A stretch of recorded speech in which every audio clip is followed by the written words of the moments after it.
Everybody, this is Dream, and this is going to be my college football breakdown for Saturday. This is a big old slate, 14 games here, starting at noon and finishing out at 3:30. So we got a lot of different games here.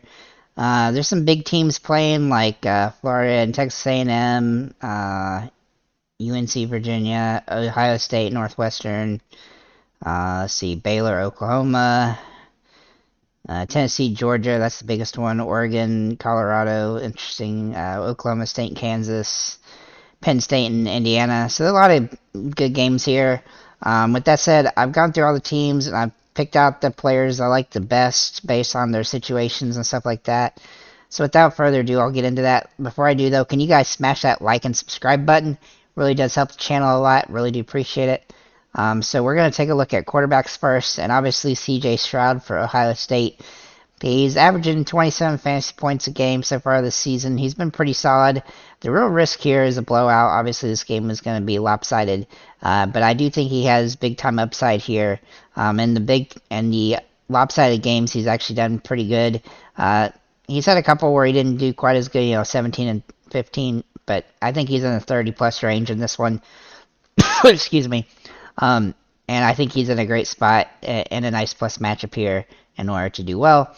Another quarterback I like is Drake May of UNC against Virginia. Now, this game should be closer, so I do like that aspect. And he has some really good games under his belt this season, especially in shootout-type games. He's throwing for lots of yards and touchdowns, and so he's in a really good spot. I really like him in this matchup overall. Hendon Hooker for Tennessee has been extremely good. Now, this is a very tough matchup for him against Georgia, but he really hasn't had any issue with the tough teams this season. He's been great in every single game, including against Alabama and LSU and Florida and Kentucky, who all have decent defenses. And so I think that he has 30 fantasy point upside in this one. Though obviously Georgia would be about as good as Bama when it comes to that. But I think he's going to have opportunity to score points here. And if you want to go with a big header, then he's definitely one to go with. Based on the situation. Sean Clifford for Penn State. He looks like he's an interesting spot here. Now, he's been a little bit inconsistent this season, but this is a plus matchup for him, and he should be able to throw for 300 yards in this one, and so I like him at that price point. Then we get a little bit more value here with Will Levis for Kentucky against Missouri.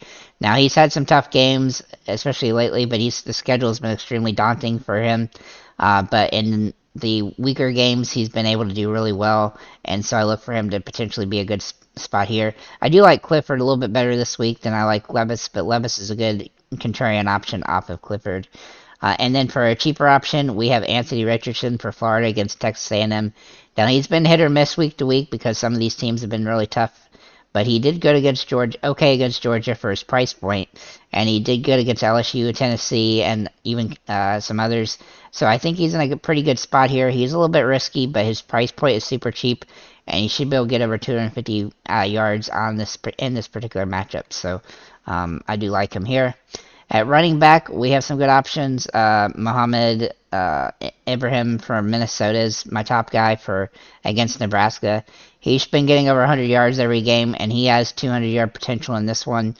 He's been just rock solid this season. He obviously is the highest priced running back that I'm looking at here, but he's a really good play on this particular slate.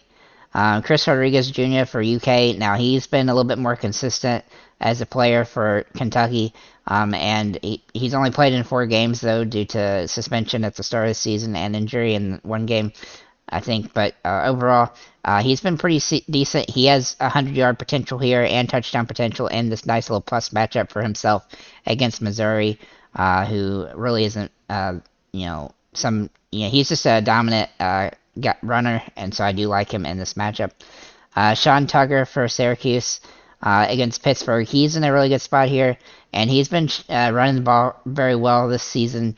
He doesn't really have the big 100-yard potential thing, but he does get touchdowns most games, and he does get some yards to the pass as well, which definitely helps his fantasy points, and so it makes him a really good play here. Kenny McIntosh for Georgia. If Georgia's going to beat Tennessee, they're going to have to run the ball well. And he's been a little bit inconsistent this season, but he's going to get plenty of opportunities in this one and this plus matchup here, in this tight matchup. So I expect this game to be tight, and I expect McIntosh to do well in it. Then we're going to look at Henderson for Ohio State.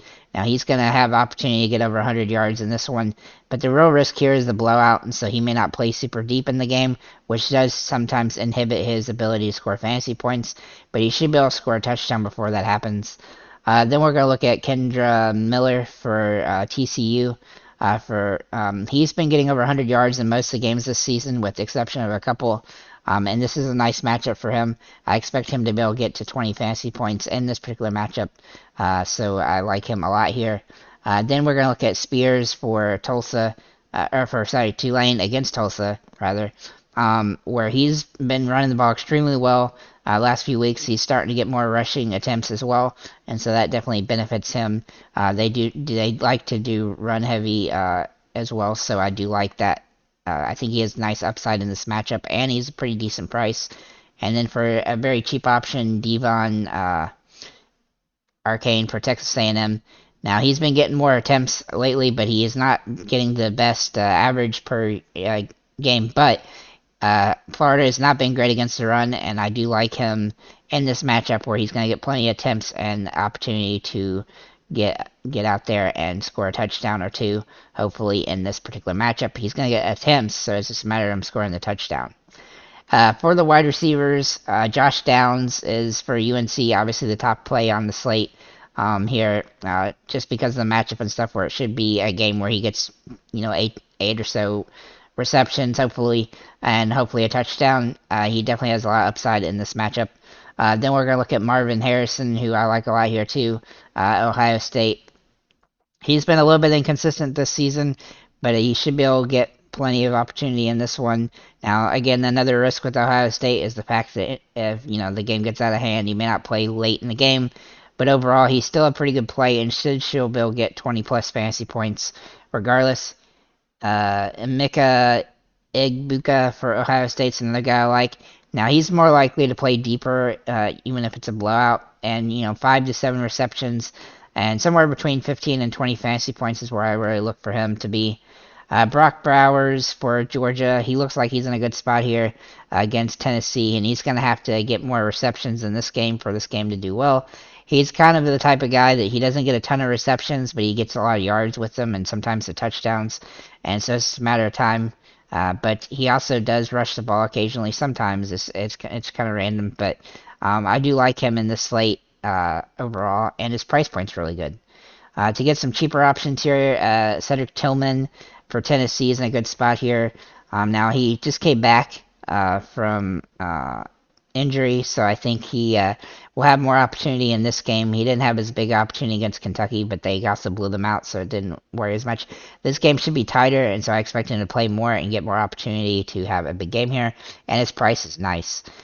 Mitchell Tinsley for Penn State is in a good spot here. I really like his potential in this one. Obviously, he does need a touchdown to pay off, but he doesn't really get 100 plus yards, but he is going to be a guy that's, at this price point is a really good value.